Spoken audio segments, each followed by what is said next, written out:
Dear followers, today I have another construction update from Budapest for you. Significant progress has been made on Archduke Joseph's Palace in the Castle District.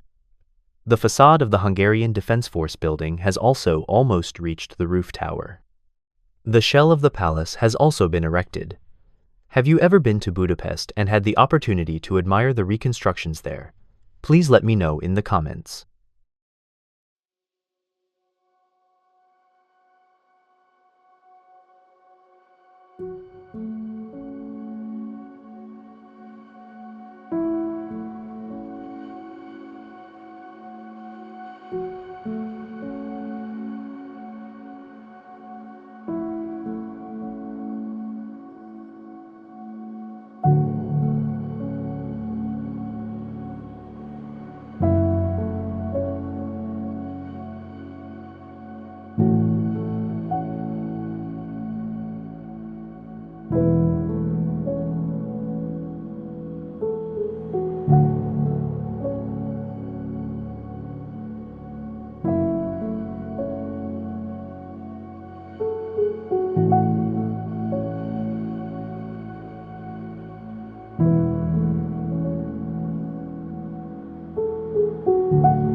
If you like my videos, then subscribe to my channel here to see my latest videos.